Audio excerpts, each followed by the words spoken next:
What's going on, everybody? Welcome back to another episode of Gaming with the Broscast, episode 298. My name is Harrison. I'm joined by my brother Nick, as always. Nick, how you doing, buddy, on this Sunday?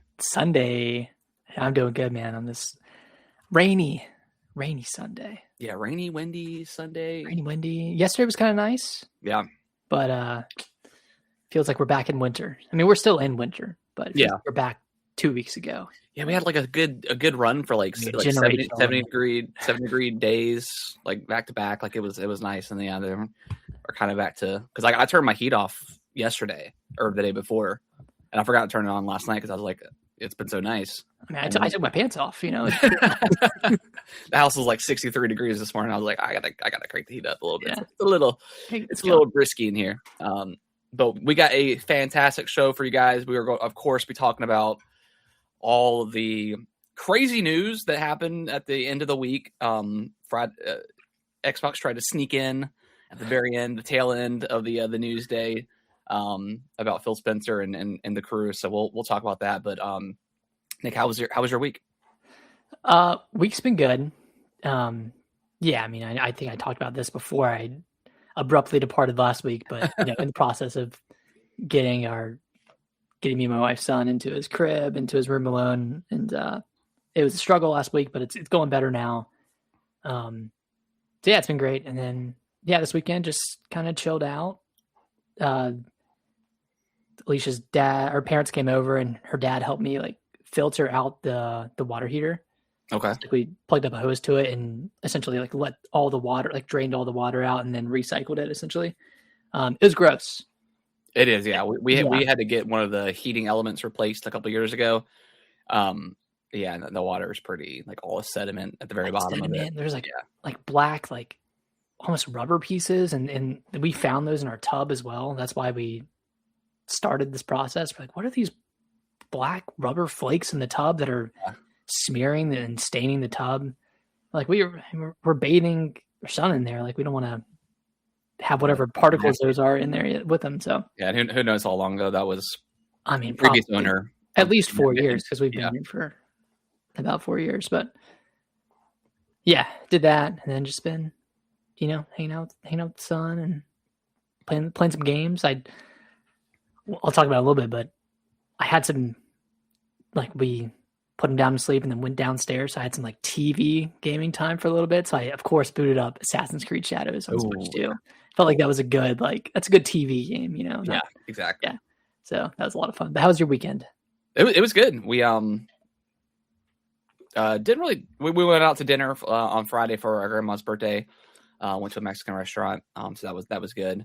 And then yesterday we really didn't do much, but I did go to like our local like barbecue place and got some of the best chicken wings I think I've ever had in my life. Mom was telling me about it. Yeah, they were. I mean, the place is called Black Powder. They do like ribs and like all the barbecue stuff. And I've never had their chicken wings before. They only do them on Saturdays.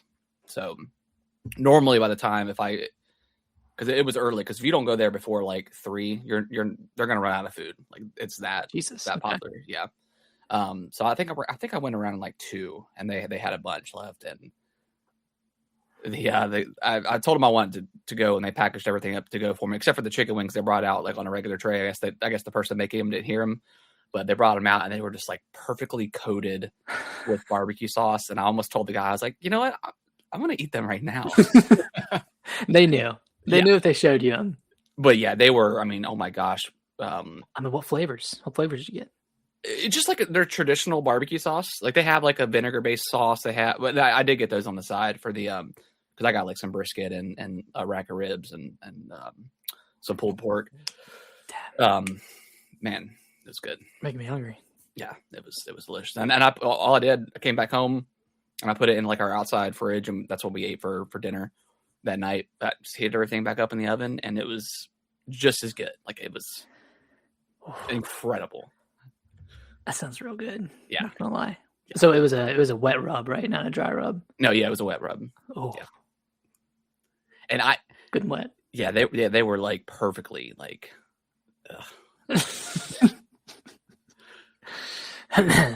Stop it, Harrison. Yeah, that was awesome. And then yeah, just a nice chill week. Kind of getting all of my we'll dive into it now, but getting into finishing up Dragon Quest, because that was like the big game that I wanted to finish before Resident Evil comes, because once that drops, when it comes, yeah, I come. when it comes, I come. So yeah, wanted to get that out of the way. But yeah, Dragon Quest 7.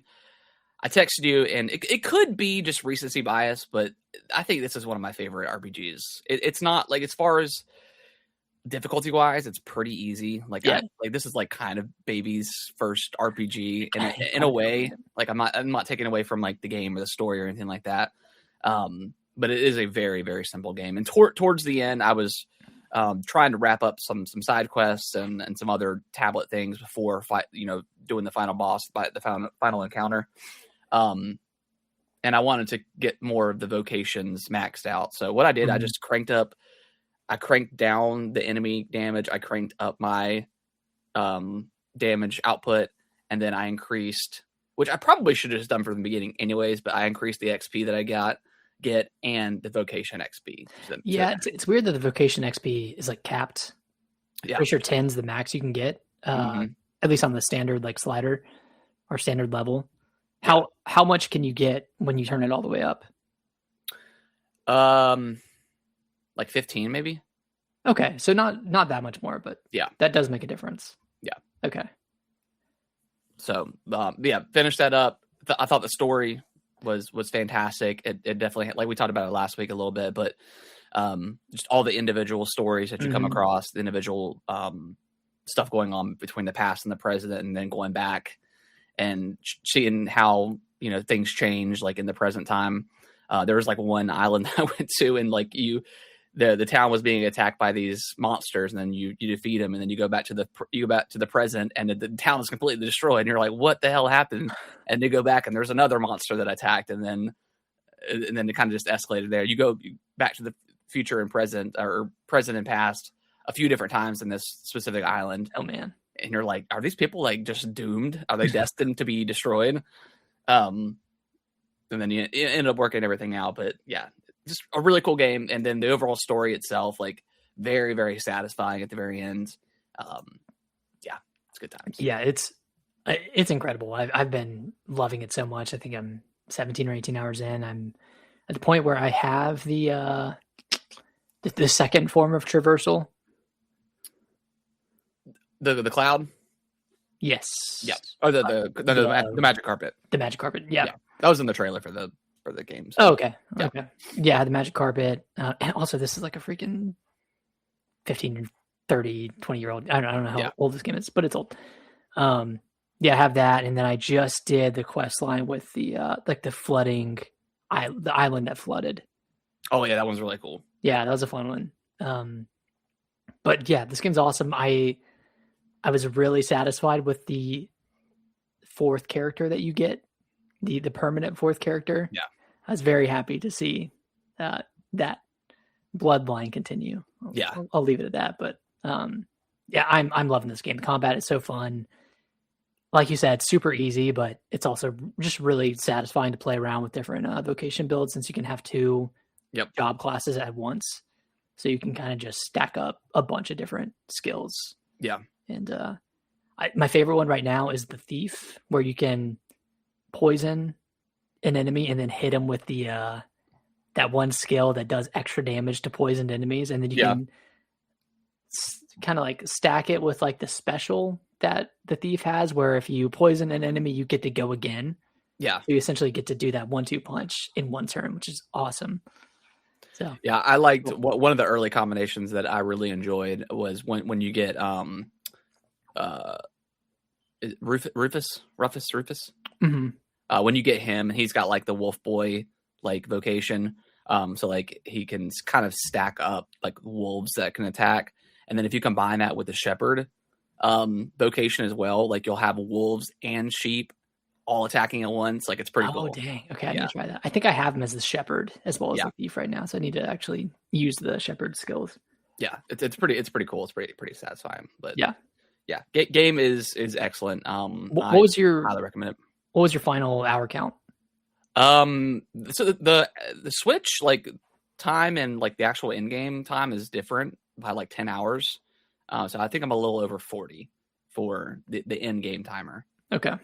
So it's a pretty long game, and it's like again, like it fakes you out because you think the game's done, and then something happens and it's not, and then you do a thing, and then it's. I'm assuming it's not done once you finish all the islands. Like once you get all the correct the tablet fragments. No, yeah. I figured as much. All right, we'll see if I can finish it before Requiem. Lock in, Nick. Lock in. Just another 25 hours for you. But... yeah, we'll see. Did you finish Reanimal? No, I'm only at the point where you rescue the first friend, and you get back out to the boat. And so you're like barely past the demo. I'm really early. And then I just got to like the next area. Yeah. And then I stopped there and started up Assassin's Creed. So I probably have like at least 4 hours left in that one.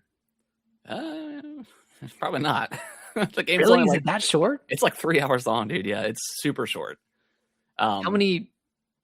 This might be a spoiler, but I'm going to ask anyways. How many big areas are there? I would consider the first island the one big area. Are there? Yeah, you got that one. Then you got. I mean, there's 3 kids you find. Okay.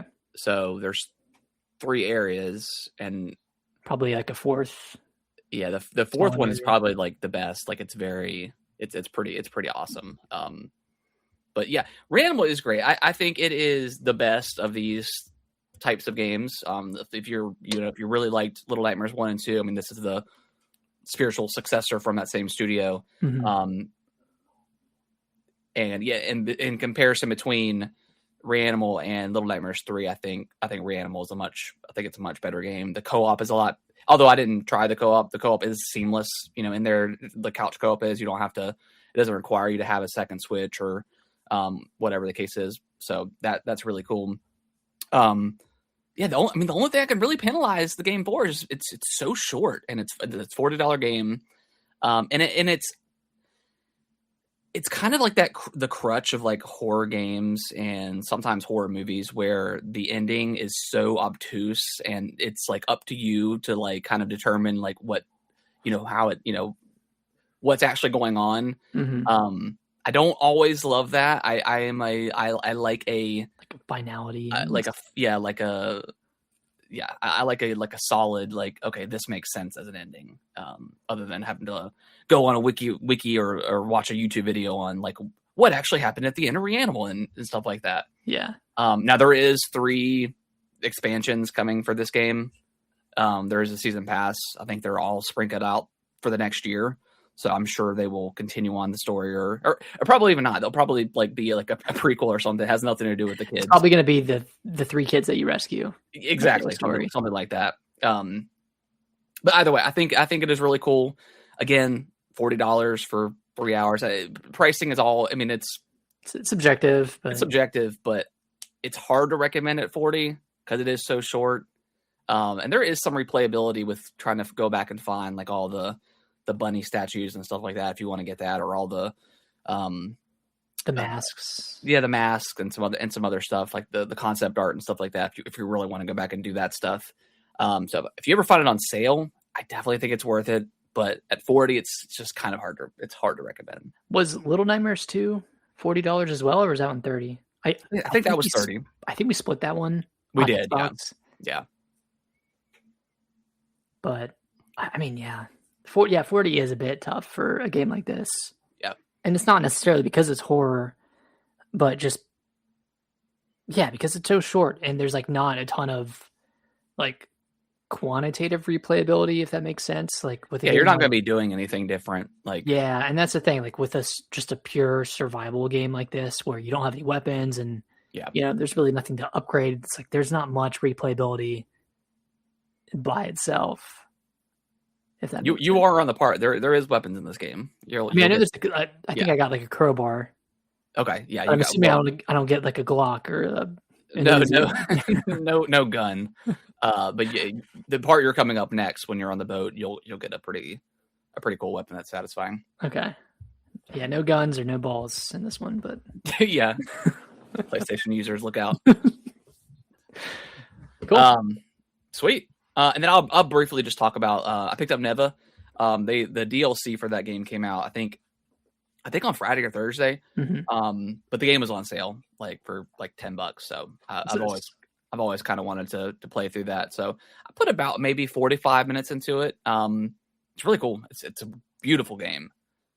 I think I beat the first boss encounter. So I'm right after that. So still I imagine the game's probably not very long either. So I'm probably a decent way through. But yeah, it's good. I like it. What is the previous game called? Gree. Yeah, Gree. Yeah, I played that one earlier this year, and that was a really great game. There was no combat, but it was all just puzzles. But yeah, beautiful game. Yeah. Again, very short, but it was on sale for $2. Yeah. And those two games are always on sale, and I just happened to. I was like, I'm not. I don't want to start anything new, anything big. No big RPGs. No big RPGs. So I was like, let me pick this up and see. But yeah, it's good. Nice. Beautiful. Nick, tell me about Shadows. Yeah, so I mean, you got me this game for Christmas, and I played it a little bit when I first got it, but put in a couple of hours over the last week, and it's really cool, man. It looks pretty good on the Switch too. It runs at 30 frames per second. It's not exactly a perfect 30 frames, and disgusting. And there's some pop in and a little bit of blurriness, mostly in handheld, not really on the TV. But the story is awesome. It's kind of a revenge story. I won't go into too much details, but yeah, definitely focused on revenge. And obviously there's the two characters. There's Yasuke, who's the samurai warrior, and then I can't remember the girl's name. Naui? I think Naui. Naue, yeah. Something like that, yeah. Yeah. Have you gotten to play as Yasuke yet? Because he's pretty I know he's pretty deep in the game. Yeah, when you start the game, you play as him first for the first 15 to 20 minutes, and then you transition over to Naue. Okay. And that's where the bulk of the first portion of the game comes from. That's where you raid your first village or whatever, castle or whatever. You do that as Naue. I'm sorry, I keep messing this up. You raid it as the girl. But yeah, having a great time so far. Excited to put more time into it. I don't know how much more time I'll put into it before Resident Evil, but Resident Evil, Pokemon, and Pokemon, oh, dude, so psyched. And man, I don't want to be a dummy here, but Procopia looks pretty cool. Nick, so obviously the previews happened I think a couple weeks ago at this point, and they're extremely positive. And once I think I either was listening to a podcast or I read somewhere that it kind of had Viva Pinata vibes. That's when you got, and that's when I was pre-order now. Let me get it. Did you actually pre-order? No. Okay. No, I'm not a psychopath. Yeah, when I heard it was it just sounded similar to something either a Fantasy Life or a Stardew Valley. Yeah. Yes. Yeah. It's Minecraft a little bit. But depending on how this review, if this review is in mid 80s, an 85 plus, yeah, I think I'm gonna pick this game up. Yeah, I'll chill a little bit. I'll chill. Yeah, I mean it looks pretty good, and the previews I read were all glowing. So this game's gonna sell like hotcakes. I know, dude. This is crazy. This is it's Animal Crossing for Pokemon fans. Yeah, and Pokemon fans already love Animal Crossing, so yeah, it's gonna translate really well. Yeah, that comes out, what, is that April? No, it's March. It's early March. Jeez. It's isn't it on my birthday? Isn't it March 5th? I think so. I know what I'm doing for my birthday. Yeah, I think it's not this coming week, but next week. Jeez. Which, yeah, is your birthday. I mean, I think we'll be wrapped up with Requiem by then. Oh, yeah. I've played it 3 or 4 times, and yeah. I hate myself because, like, I beat Village. You literally texted me, like, that day, and you're like, because I think you got it, like, the night before, right? Well, I started it Thursday at noon because I was on New Zealand time. Yeah, you flew, you took a trip. I took a long trip, and I was playing it at noon. I finished it Thursday night, and I was on my second playthrough on Friday. Yeah, because you texted me, you're like, yeah, I finished it. I'm like, what the fuck? Yeah, I was on my like knife only playthrough on Friday night. Oh my god, I love Village. I cannot wait to replay Village on the Switch. Yeah, I love that game. Yeah, it's like such a. Like, I think you tweeted out. It's not as good as 7 by any means, but it's more fun than 7. It's more fun. I think it's got better replayability. I mean, 7 has good replayability with like the shoes that make you walk faster, and then cool. A couple of new weapons. Yeah, but Village just has that classic Resident Evil replayability. If Requiem could be like a blend of 7 and 8, which it sounds like it's probably going to be that way with 7, 8, and 4. I think it's 7, 8, and 4 like that. Yeah, can't wait. I'm reviews should be going up. What, Wednesday, Tuesday? Okay. What's your official review prediction for this one? I'm going to say an 88 is my official one. Okay. I'm going to guess 86. Okay. I think it's going to... I don't know. Reviewers have been very harsh to games in the last couple of years. Yeah, and I don't think anything is going to be wrong with the gameplay. I think the gameplay is going to be great. I think both Leon and Grace's sections are going to be praised. Yeah. I think the only thing that could dock it is if the story is good enough. I don't think it needs to be good because Resident Evil stories are never like. I was gonna say, like, what's the bar? Yeah, what's the bar here? I mean, like, 2. They're all 2. They're all like fine. It's like you don't play the Resident Evil universe is so confusing and convoluted. Like you play it for the campiness of it, and for Chris punching boulders, and for Leon swinging his legs around, suplexing zombies. I mean, yeah, it's not The Last of Us, right? You're not gonna get that experience. Yeah, you're not gonna have this. It's different, but better. Yeah, but it's better, but different. Anyways, way. Obviously, Resident Evil, very, very exciting. Anything else you've been playing? I did play. Actually, we can wait until the news to talk about it.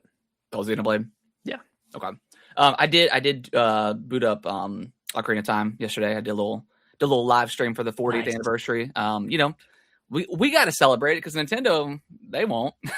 They're not going to say anything about it. I know people like, I've seen TikToks of like people complaining about it or in the comment. I'm like, you must be new because like Nintendo never ever tweets out anniversaries until they're ready to like show off some stuff for you to buy. Exactly. Unless there's a new release planned. Then yeah. And they'll mention it like on the next, whatever the next direct is.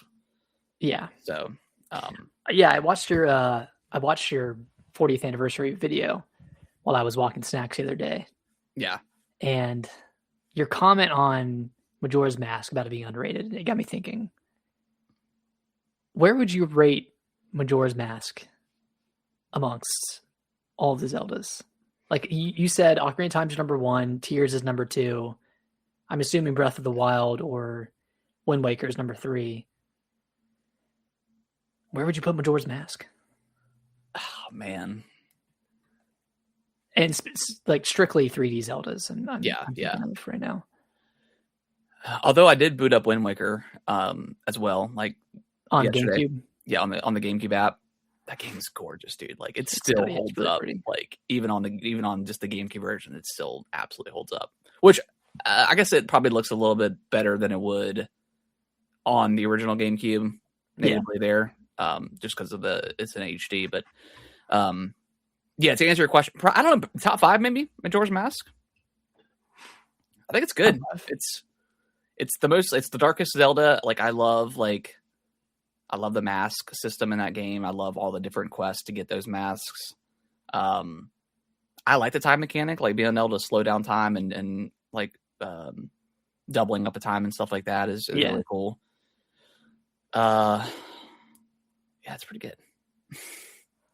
I don't know, because I think Skyward Sword is still probably the lower tier for me. Mm-hmm. Although I did really enjoy the Switch remaster.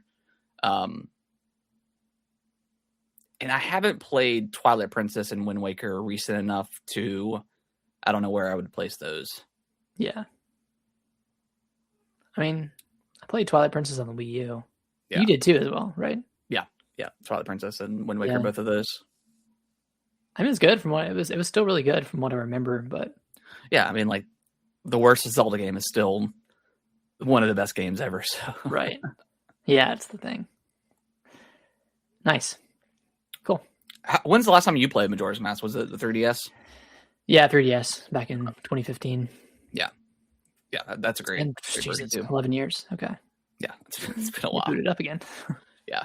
But yeah, when I booted up Wind Waker, I was like, I kind of want to live stream this game. It's so much fun.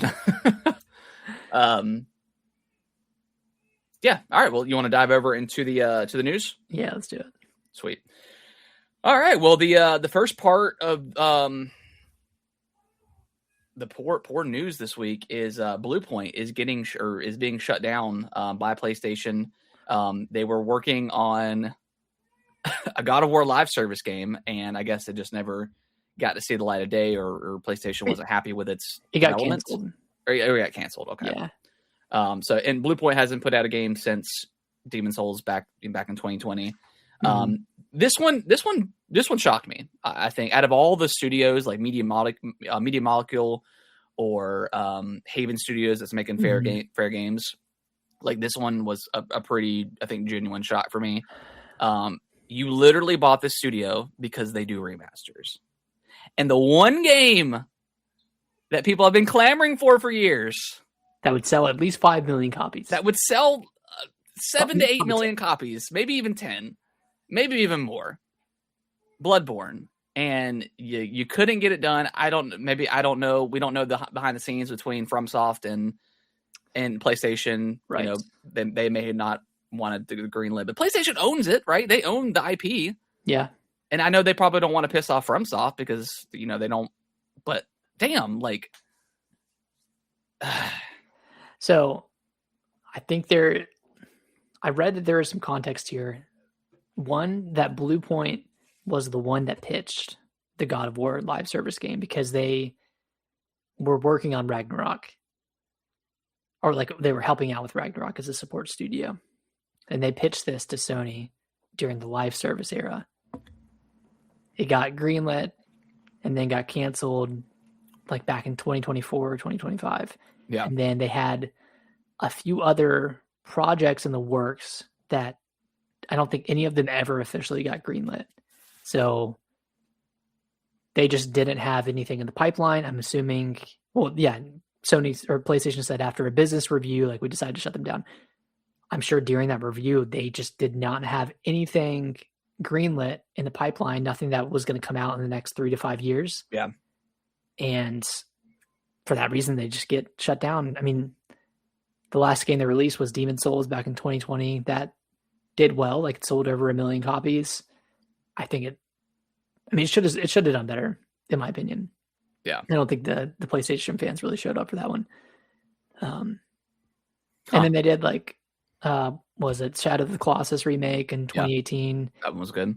It would have been a no-brainer to say, hey, this pitch you have for God of War live service game looks great, but we really need to put you on a remake of Bloodborne. Yeah. And I think I heard that they didn't want to be that studio anymore. Yeah, I think that was back in 2021, right? They said we want to work on our own IP. We have some other we have some projects in the works, or we want to work on new experiences.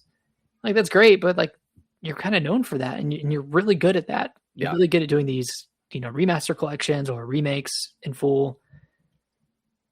So I don't know. This sucks. Like this could have been the perfect studio to remake games like Bloodborne or whatever game that Sony wants to remake.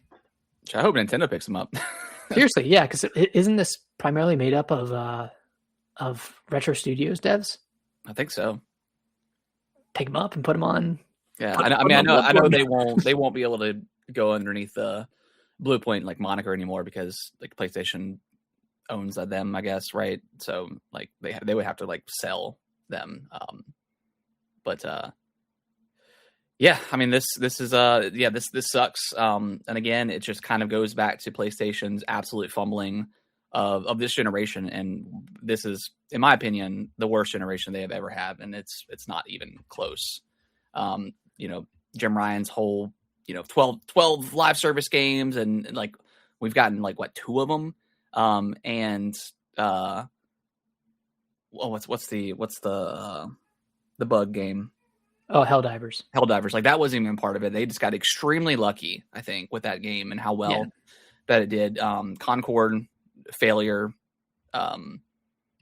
Just jury's out on Marathon, but yeah, that new trailer with the state of play, it looked a lot cooler. Like I liked the vibes that it was giving off. It was like more of like a scarier, spookier vibe than what we've seen in that game. So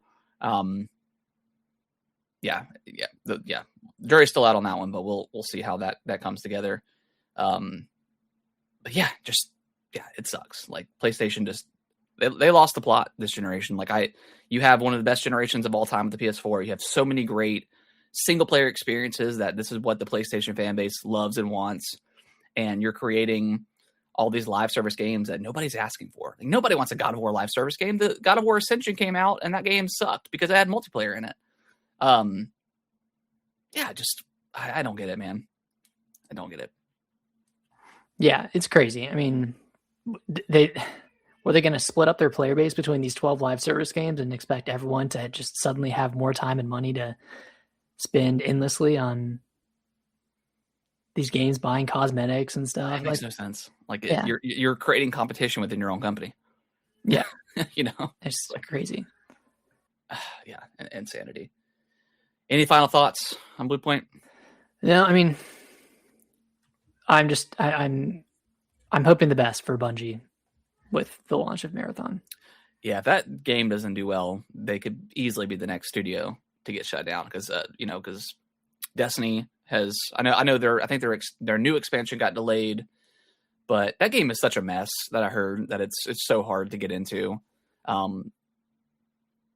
And those numbers have definitely dwindled over the years. So, yeah, hopefully that Marathon does well. Yeah, and the fact that Bungie had layoffs in 2024. Yeah. Yeah.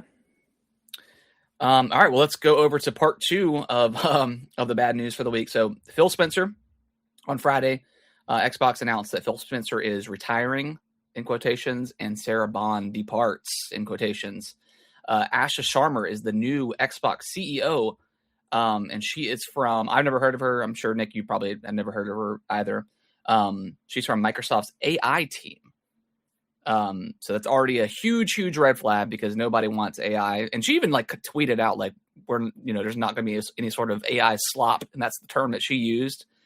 And then she also mentioned like making Xbox again, whatever the case, whatever that means at this point. Are they going to reel everything back in? Like, and make it everything exclusive? Because that's what it sounded like to me, but there's no way in hell they do that. What are they going to do? Rip Forza off of the PlayStation Store and say, we're taking it back? Yeah. This is a coup. No Halo for you. Do you think Game Pass is around in a year? I don't think it's around in the same way it was. I think maybe at some point we will not have like day one releases on Game Pass at all. That's what I'm thinking. I'm thinking they're going to restructure it more so for like PlayStation does it, where they eventually add like their big exclusives to it, but it'll be a year or two before they do that. Yeah. And maybe if like you are a Game Pass subscriber, like maybe you get like a discount for for buying the game because you're on their platform. Yeah, and then dropping it back down like to $20 a year or something, or $20 a month or something like that, because since the day one stuff isn't on there. Yeah, I don't know, man. I would hate to be any part of Xbox right now, and I would be fearful of any sort of developer at Xbox. Like who's going to get shut down? You know, like someone like Double Fine. Like, you know, those games don't sell like extremely well. No, not at all. Especially their recent, like Keeper, I'm sure didn't do great. Kiln, I don't think will do great. Yeah, and then you have like, what's the studio, like Ninja Theory? Yeah, like they do a lot of really cool like sound design work, but you know, is 7 years for Hellblade 2 like, is that a good return on investment? I just don't know. Yeah, they may be because they do so much like incredible work with sound design and kind of like paving the way forward for that type of stuff. Maybe they don't get shut down just because of that. But yeah, I mean, those games, I mean, I don't know the sales numbers for like PlayStation 5, but I imagine it's not huge. Yeah, I don't know, man. Xbox is such a mess. Yeah, and they've just got so many studios. I know they have their bigger ones that, you know, are working on the Fables and the Gears of Wars and the Halos, but yeah, there's smaller studios that they've been acquiring over the past few years, and then, you know, even, I mean, I think all the Bethesda studios are safe, like id and like Bethesda GameWorks. I think they're all fine. Obviously, Activision's studios are probably safe. Like I don't know. Like to me right now, the only studio that I could see safe that wouldn't be on the chopping block is Playground, because they put out Forza Horizon and that game sells very well. And then obviously Fable, like I think that's going to be, if it's good, I think that game is going to be pretty huge. But even like the Bethesda and like the Bethesda umbrella, like how long until the next Fallout's going to be coming out? When's the next Elder Scrolls? Is that 2020, 2030, 2032, 31? Like, is Xbox going to be patient enough? Is Microsoft going to be patient enough with these studios making games that take 10 years? I don't think so. Yeah. You know, Valve didn't sell super well. I know it just launched on PS5 this week, so maybe it'll get some boost in there. But Valve didn't do super well. Outer Worlds 2 didn't do super well. Or up to their, I don't know, forecast on what they thought it was going to sell. But it's on Game Pass, so it's like, how do you measure that? Hey, do you mind if we take a quick break? Yeah, let's take a break. Okay. We were just kind of finishing up the Xbox talk. Like, yeah, and obviously, like the way this was, like you mentioned before the show, that, you know, Jim Ryan and Doug Bowser kind of got like their farewell retirement tour or whatever it is. And this is like Monday. Like Phil is retired. I think he's going to be in like an advisory role, you know, through the summer to help with the transition. That's what I heard. It was okay. I think so. Sarah Bond is just gone. Like so yeah. It's a very fishy. It seems. I don't know. You know, Phil said, I think, that he had mentioned retirement. You know, he's 58 years old, so that's about the, you know, that's the retirement age, I think. You know, in the United States, and obviously, like, you know, when I say I feel bad for Phil, like, you know, he's a very wealthy man, so he's gonna be just fine. But you know, again, like Phil is such a charismatic dude, and like you can tell that he genuinely loves, you know, gaming and all that stuff, and just kind of had to put up with the shit from Xbox and Microsoft for a while, and as they adjusted and readjusted and backpedaled and did this and that, he was kind of the fireman for a while.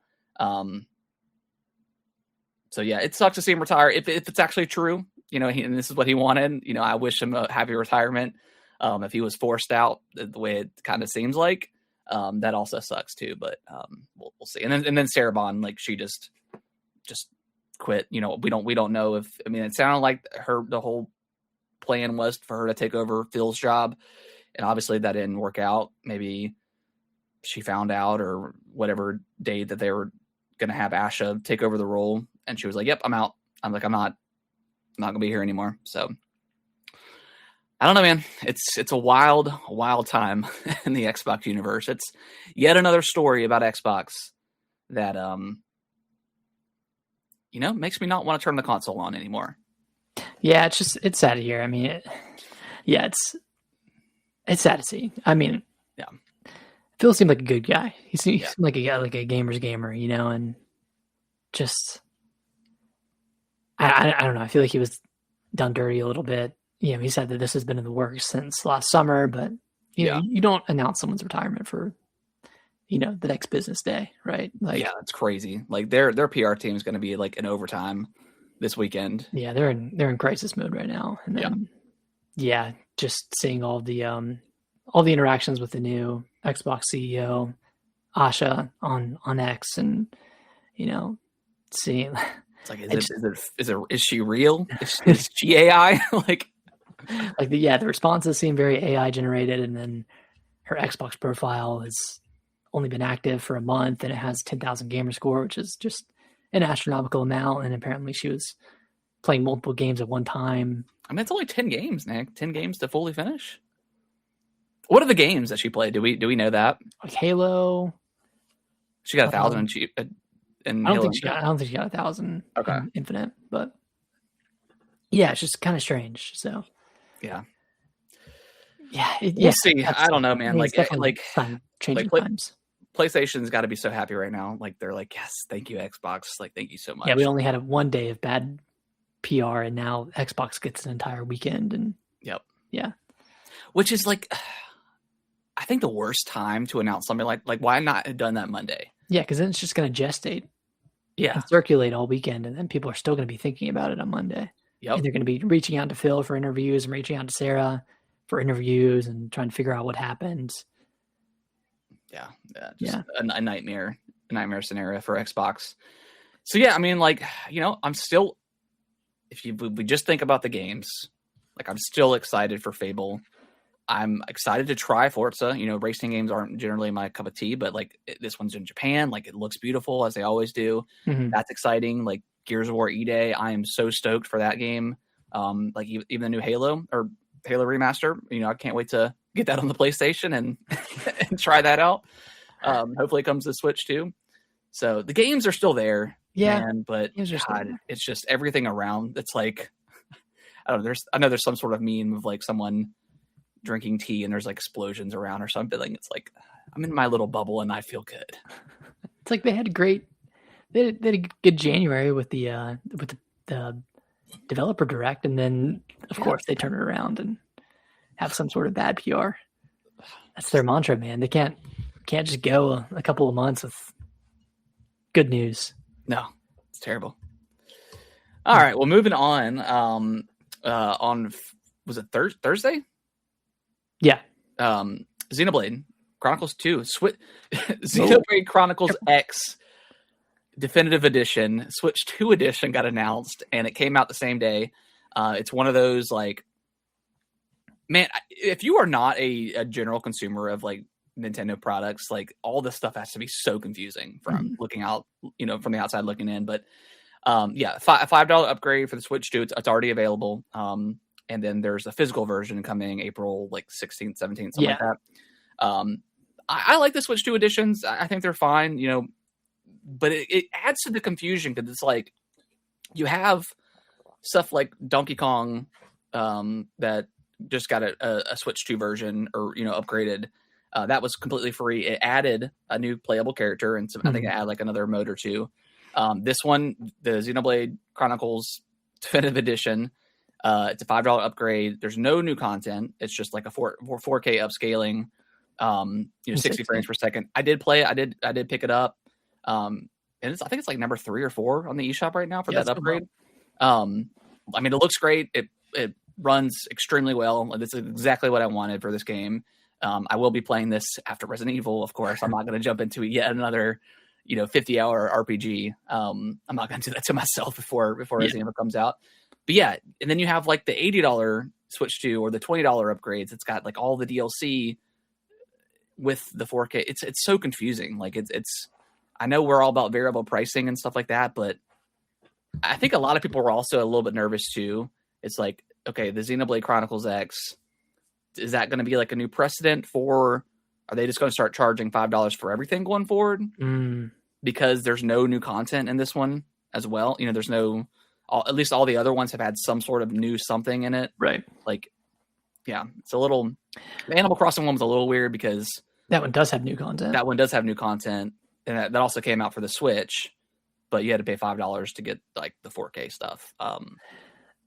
Yeah, I mean, it's weird.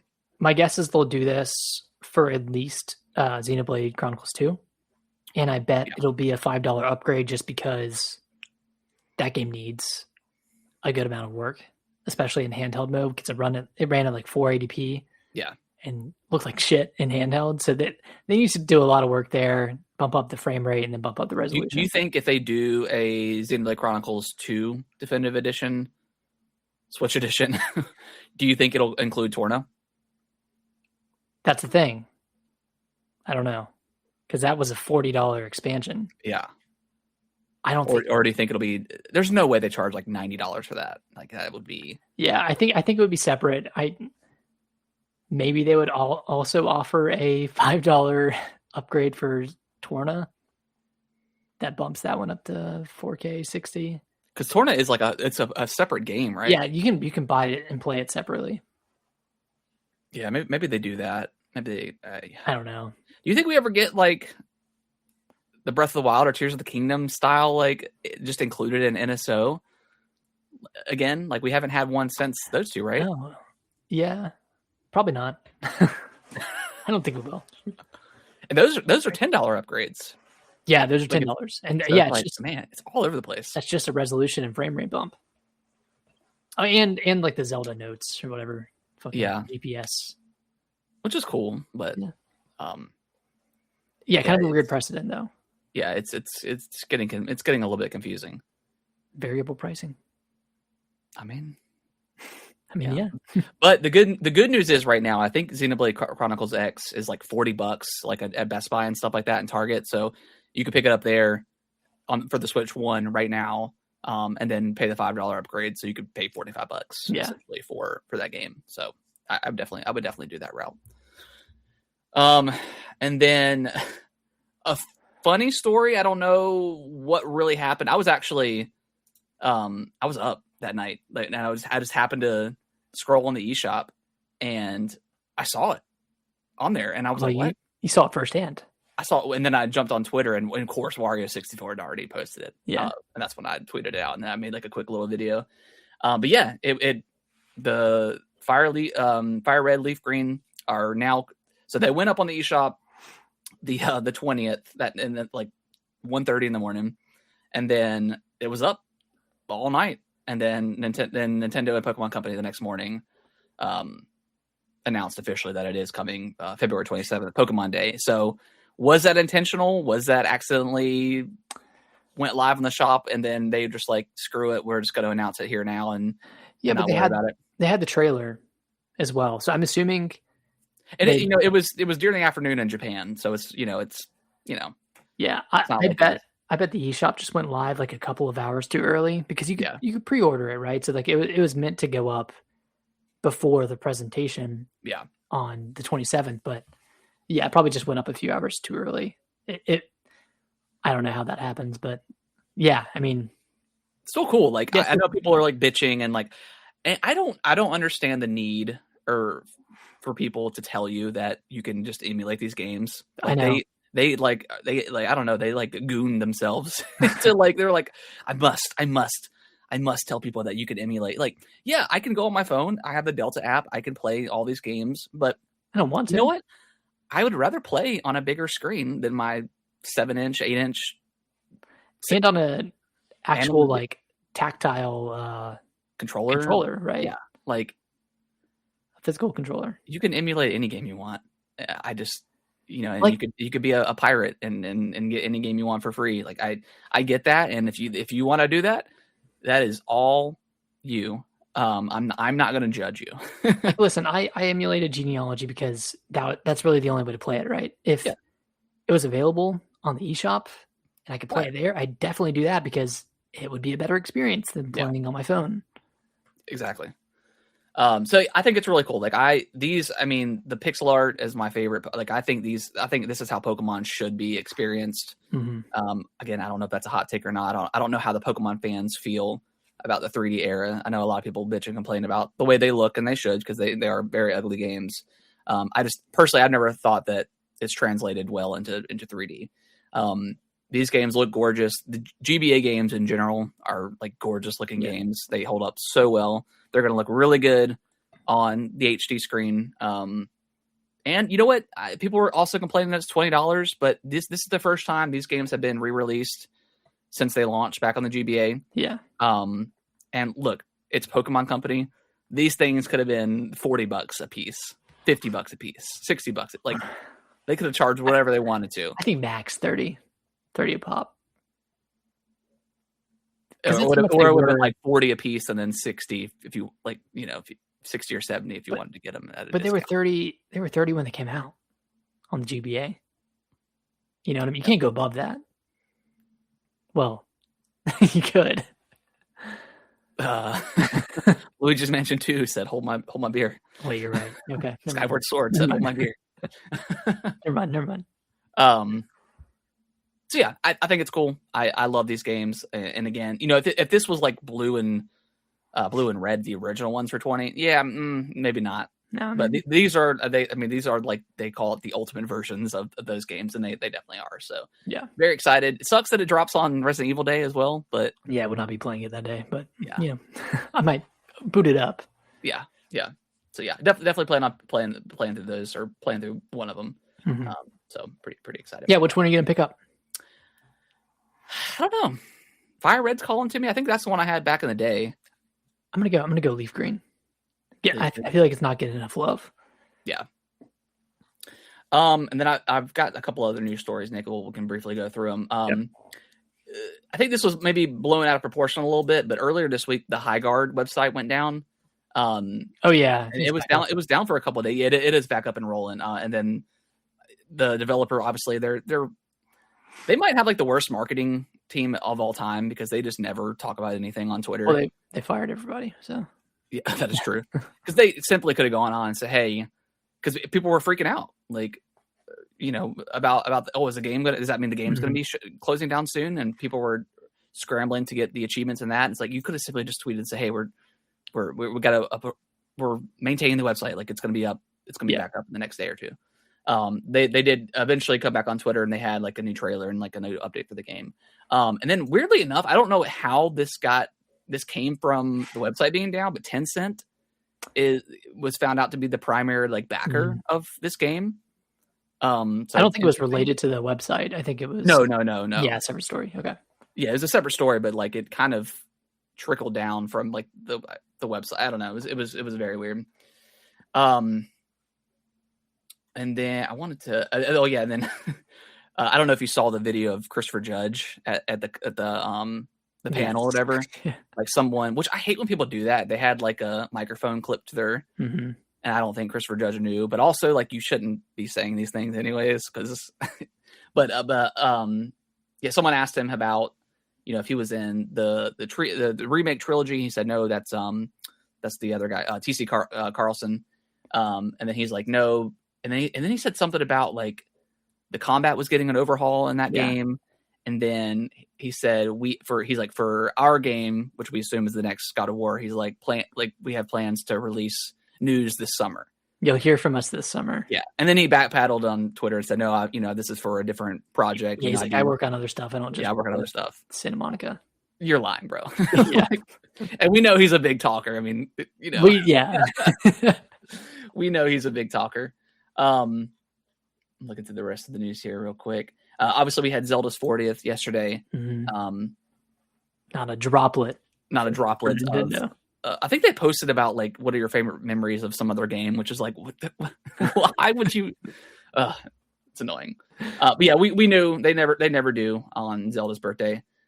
We'll hear about their 40th celebration, in the coming months whenever they decide to drop their direct. And then the last story that I want to bring up, Nick, is the Dustbloods got listed on the eShop for the first time since it got announced last year.